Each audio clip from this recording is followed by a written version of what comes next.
Hey, it's Tink. I thought I'd make a getting to know Tink video. I am getting to know quite a few of you that are new to me.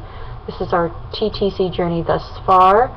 My husband and I have been together for several years, and we've always used, prior to TTC, we used two forms of birth control because, you know, my husband had once said, your family's scary fertile, and we really had no reason to believe that either of us would have any kind of problems becoming pregnant.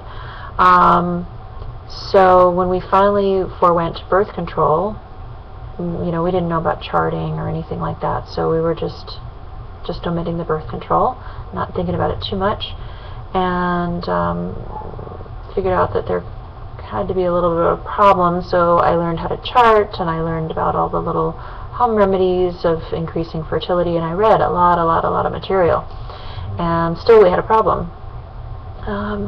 I was checked out at the OB's office, you know, doing ultrasound, and everything was fine. I ovulated and had menstrual cycles pretty much like clockwork, but I had some fibroids and cysts that caused me pain, and through acupuncture, herbs, and nutritional changes, I got rid of those, much to the surprise of my Western OB/GYN. They've stayed away, you know. All these years they've definitely stayed away, so that's great. Things have gotten easier for me there. But my husband would go to my OB appointments with me from time to time, and finally he just said one day, you know, maybe it's me. He says, maybe I need to get checked out. So he went and he got checked out, and he was found to have his two biggest issues were morphology and motility, with a slightly less than average count. And he was found to have a varicocele, so he went and he had the varicocele surgery, which improved the count, so now he was at least normal, you know, at least within the normal range, but the motility and morphology didn't improve enough, so we went in for an IUI in January of 2011, and the first day, you know, he gave a sample, and they were like, okay, it's this count, whatever it was, I don't remember now. And then he had acupuncture, and then gave his second sample for the following day's insemination, and that count was so much higher, and the RA's office was just so happy that we had done the acupuncture, because they said that's what attributed to the higher count the second day, or probably did. We never got any kind of beta reading. The IUI was a complete failure for us. Quiet, Percy. And so eventually, you know, we came to find, you know, that we were going to need an IVF. And by this time, I think I was getting a little bit tired of feeling like, you know, people would ask us, oh, you know, if I was sick one day, or if I was staying home, or if I just didn't feel good or something, people would ask, oh, you know, are you pregnant? And I would be like, ugh, you know, a watched pot doesn't boil, so just, like, leave me alone. Don't make me nervous. But, anyway, we finally came around to the fact that we were going to need IVF, and I was feeling really scared about how we were going to afford an IVF. And my husband sat me down because he could see I was really bothered by something, and I told him that's what it was. And he says, well, you know, think about how long it took us to pay off our cars, and are you ever going to buy another car in your life? And I said, yeah, in my lifetime, I'm sure I will, and, you know. And he says, well, just look at IVF as a car payment. And so since he handles the finances and he could view it that way, it made me feel at least 90% better on the spot to hear him say that.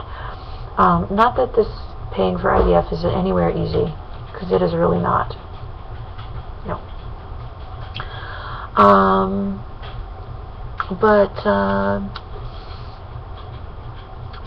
Before, well, let's see, we had a couple of vacations.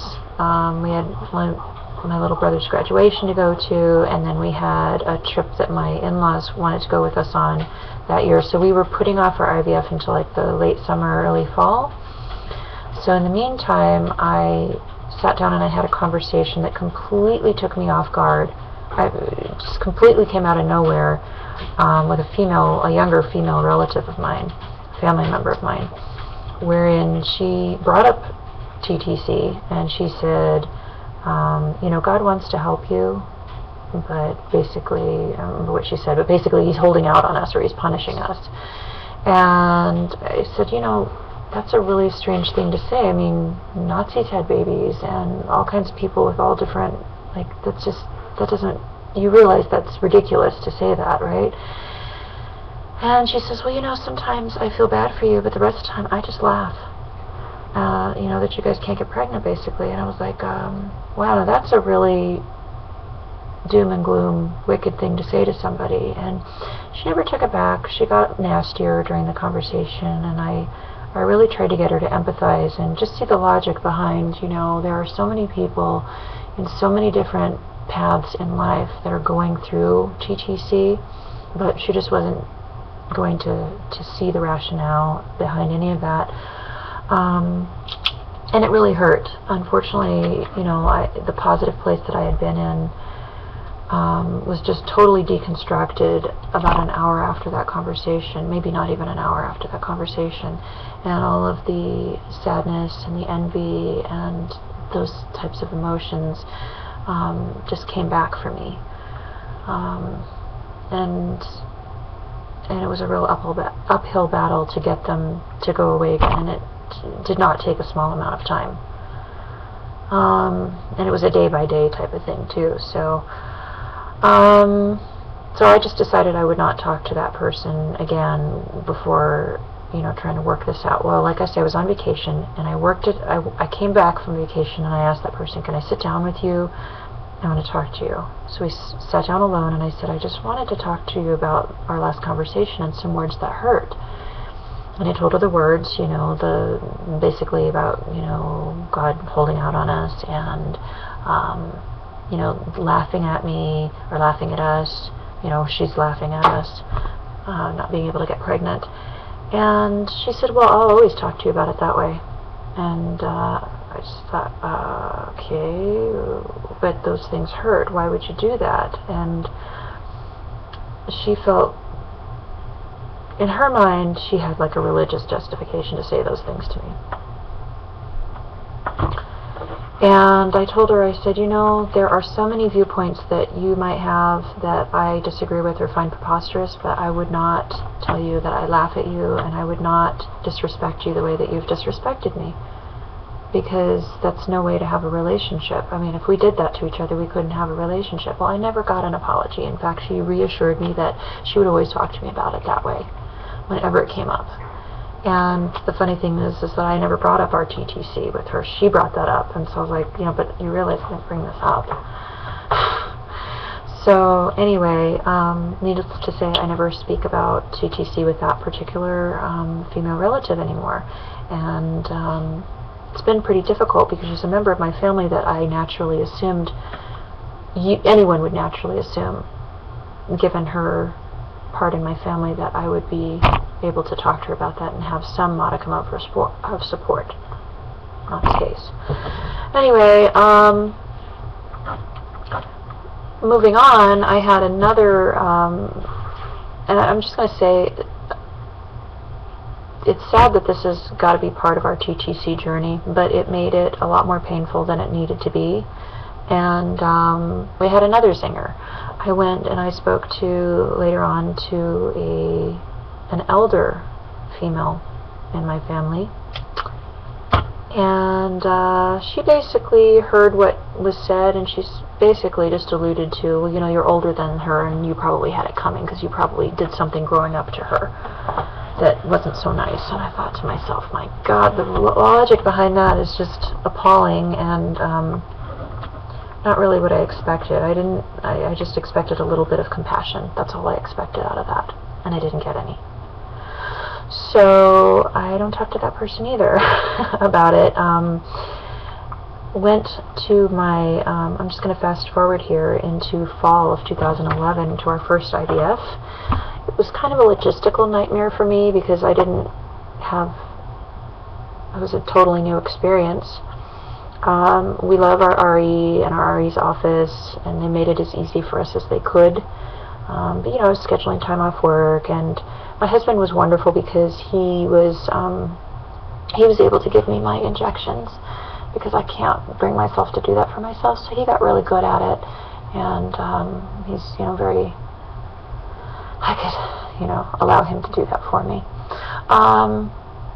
it seemed to go all pretty smoothly, and during my 2-week wait, the elder woman that I referred to earlier called to tell me during my 2-week wait that I was really lucky that I could afford IVF, because most people can't afford plastic surgery. And I just thought, what does one have to do with the other? Like, what does that even mean?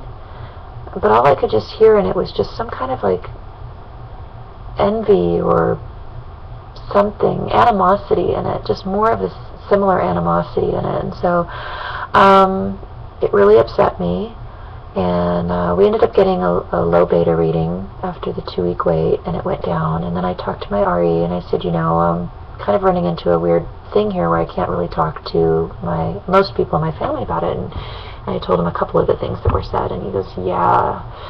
He goes, in your shoes, it's possible that that has something to do with your outcome. You definitely should keep this a secret in the future. You know, your next trying at IVF, just don't tell anybody, because you cannot afford to be that upset. And so we've kept it a secret. I can tell my grandma, she's wonderful and supportive, and I can tell my in-laws, and I can tell a few friends, and you know, and I just evaluate the relationships I have before I share any TTC news. In fact, most people that previously knew that we were going to start trying, or that we had been trying, I just tell them, oh, there's nothing going on with that, you know, it's just not going to happen for us. And it just stops them from asking or offering advice or anything like that.